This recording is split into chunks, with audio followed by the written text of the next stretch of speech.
شريك لك لبيك إن الحمد والنعمة لك والملك لا شريك لك.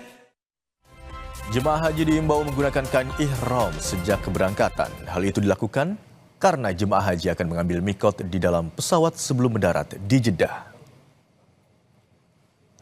Petugas haji daerah kerja bandara memastikan seluruh jemaah haji Indonesia yang tiba di Bandara King Abdul Aziz Jeddah sudah mengenakan pakaian ihram dan mengambil niat umroh wajib. Petugas melakukan pengecekan kepada jemaah setibanya di Bandara Jeddah. Selanjutnya, jemaah diberangkatkan menggunakan bus menuju Mekah untuk beristirahat sejenak di hotel. Setelah itu, jemaah menuju Masjidil Haram untuk melakukan umroh wajib.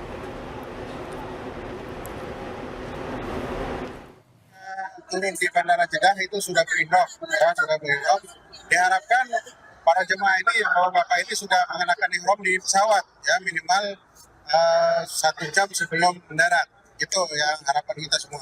Dan alhamdulillah di pagi hari ini kami pantau di BTJ 03 ini hampir semua sudah mengenakan ihram, ya, mengenakan ihram. Tidak ada lagi dalaman, baju dalam ataupun memakai sepatu, ya. Jemaah haji Indonesia gelombang pertama terus bergerak dari Madinah menuju Mekah untuk menjalani rangkaian ibadah haji. Di tengah cuaca panas, jemaah diimbau menggunakan alat pelindung diri saat beraktivitas di luar ruangan, termasuk saat mengambil mikot di Masjid Bir Ali. Cuaca panas dan teriknya sinar matahari di Madinah dan Mekah dengan suhu mencapai 40 derajat Celcius menjadi tantangan jemaah dalam menjalani ibadah di Tanah Suci. Saat hendak memulai rangkaian ibadah haji, jemaah diminta mempersiapkan diri sejak awal keberangkatan dari Hotel Madinah. Ketika mikot di Bir Ali, jemaah diimbau menggunakan alat pelindung diri dan banyak mengonsumsi air putih guna menghindari dehidrasi dan sengatan panas atau heat stroke. Hotel dia sudah mempersiapkan bekal seperti air minum, kemudian botol spray juga. Ini spray di wajah dipakai ketika jamaah terkena terik matahari, kemudian minum air sedikit-sedikit tapi dalam waktu 10-20 menit, 2-3 teguk. Dan jangan lupa jamaah memakai sunscreen, memakai lotion supaya menjaga kelembapan dan hidrasi tubuh sehingga jamaah bisa menghindari heat injury terutama heat stroke. Semangat saling membantu antar jamaah jadi alasan munculnya program pasukan kursi roda atau PASKUDA yang membantu pergerakan dan mobilisasi jemaah lansia dan risiko tinggi dalam menjalani ibadah di Tanah Suci. Pasukan kursi roda ini memberi layanan secara gratis alias tanpa dipungut biaya. Berikut liputan jurnalis Kompas TV Jan Novita yang tergabung dalam tim Media Center Haji 2026. Saling bantu dan jaga, itulah yang dilakukan jemaah haji asal Gunung Kidul, Yogyakarta selama di Tanah Suci. Demi memberi rasa nyaman bagi semua jemaah dalam beribadah, kelompok bimbingan ibadah haji Aisyah asal Yogyakarta menggagas program bernama PASKUDA, Pasukan Kursi Roda.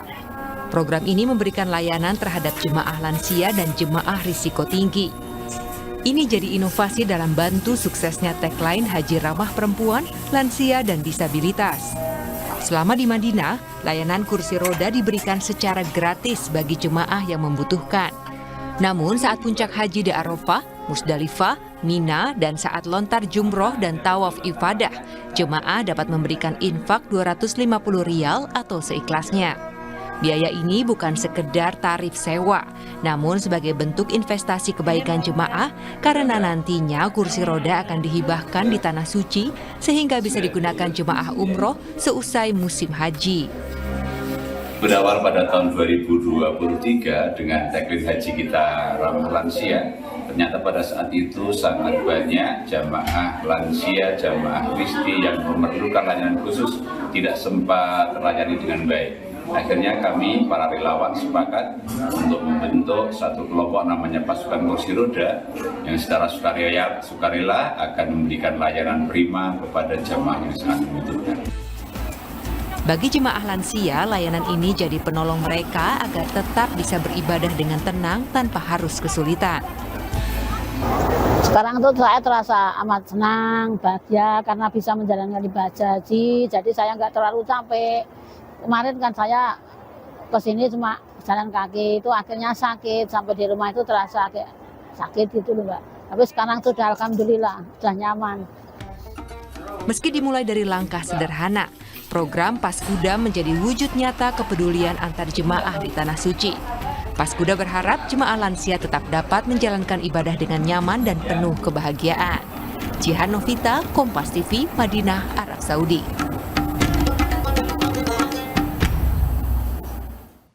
Ratusan jemaah calon haji asal Gorontalo masuk ke asrama haji untuk menjalani karantina embarkasi antara. Sebelum diberangkatkan, jemaah harus melalui berbagai tahap pemeriksaan administrasi dan kesehatan. Ratusan jemaah calon haji asal Gorontalo mulai memasuki asrama haji untuk menjalani karantina embarkasi antara. Pada kloter 28 ini, tercatat ada 393 jemaah dari berbagai kabupaten dan kota di Gorontalo. Sebelum masuk ke asrama haji, jemaah menjalani berbagai tahapan, mulai dari pemeriksaan dokumen, masangan gelang identitas, hingga pengecekan kesehatan tahap akhir. Ini adalah kloter perdana kita ya, untuk Kemenhaj Perdana, kloter 28 PG Gorontalo yang jumlahnya 393 jemaah. Terdiri dari Pohuwato, Kota, dan Bode Bolango, 393. Jadi ini mereka mendapatkan layanan OSS namanya, One Stop Service, layanan satu pintu, sehingga keluar dari sini jemaah itu sudah beristirahat dengan baik. 95 jemaah calon haji asal Kabupaten Merauke, Papua Selatan diberangkatkan menuju embarkasi Makassar melalui Bandara Mopah Merauke pada Sabtu pagi. Jemaah dijadwalkan menjalani karantina dan persiapan keberangkatan selama di embarkasi Makassar, kemudian diberangkatkan ke Jeddah, Arab Saudi pada 12 Mei mendatang.